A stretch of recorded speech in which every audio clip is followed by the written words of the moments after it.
अवसर मिलता है उसको स्पष्ट करने का प्रयास करना। एक विषय का प्रतिपादन हुआ, प्रश्न पूछने के लिए आपको अवसर दिया गया, लेकिन 50 लोग प्रश्न पूछना चाहते हैं तो आगे के कार्यक्रमों की समय की रचना को ध्यान में रख करके 50 को अवसर नहीं मिलता, 5-7 को अवसर मिलता है, बाकी को नहीं भी मिलता। लेकिन प्रश्न तो और भी बाकी 40 लोगों के शेष रह गए।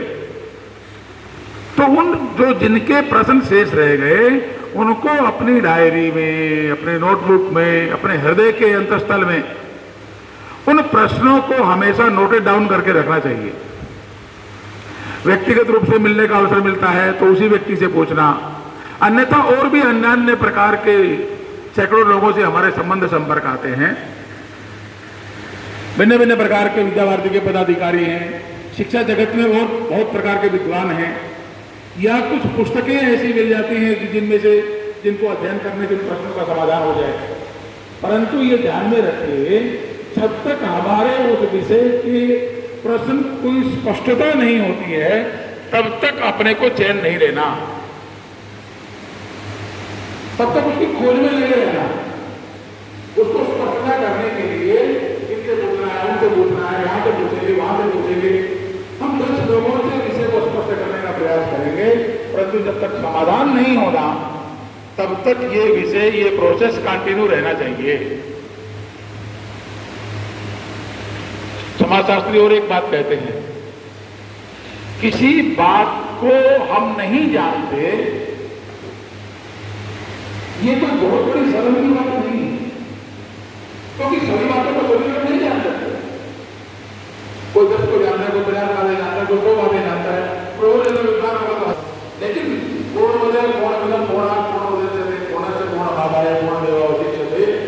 सभी कुछ ब्रह्मांड के सभी रहस्यों को जानता है। वो कौन है? वो तो केवल परमात्मा है। कोई भी मनुष्य सबको नहीं जानता, सब कुछ नहीं जानता।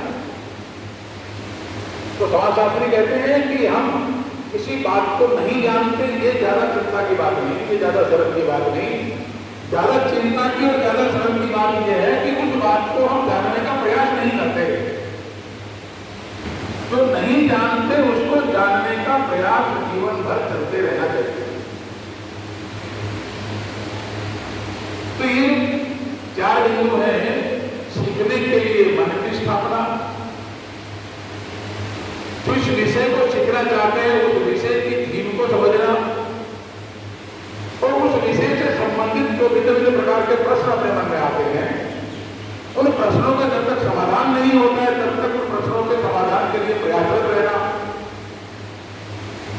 और जो बात हमें नहीं आती है उस बात को जानने के लिए हमेशा उद्यत रहेंगे, तो धीरे धीरे हम विषयों के बारे में तज्ञ बनते जाएंगे। आज जिस बिंदु पर हम लोग अभी चर्चा करने वाले हैं, शैक्षणिक नेतृत्व, ये जो शैक्षणिक नेतृत्व है इसके 2 पायदान हैं, एक है सीखना, दूसरा है सिखाना। पेडागोजिकल लीडरशिप के बारे में जब हम कहते हैं तो ये जो प्रारंभ के 4 बिंदु जिसकी मैंने आपके सामने चर्चा की है, वो प्रारंभ में हम अपनी तैयारी के लिए करते हैं, सीखने के लिए करते हैं। लेकिन जो हमने अर्जित कर लिया, जो सीख लिया, जो सीखते जा रहे हैं, उसको सिखाने की भी सिद्धता चाहिए। हम जानते तो बहुत कुछ है लेकिन सिखा नहीं सकते। सिखाने का जो प्रोसेस होता है, पद्धति होती है, उसी को पेडागोजी कहते हैं, शिक्षण कौशल। शिक्षा के जगत में हम शिक्षक हैं तो हमारा वैशिष्ट्य ही यही है। 2 प्रकार के शब्दों की भिन्नता को समझिएगा, एक है विद्वान होना, दूसरा है शिक्षक होना। जो विद्वान होता है वो जरूरी नहीं है कि शिक्षक हो, यह हमेशा याद रखिएगा।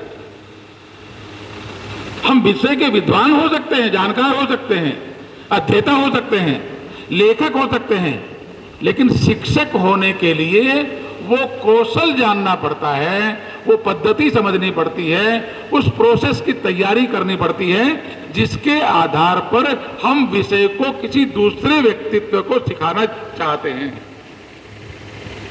विद्वान होना ये इंडिविजुअल आइडेंटिटी है। व्यक्तिगत रूप में हम 10, 20, 50, 100, 1000, 2000, 5000, 10,000 किताबों को पढ़ लिए, बहुत विद्वान हो गए, हजारों बातें हमें मालूम है।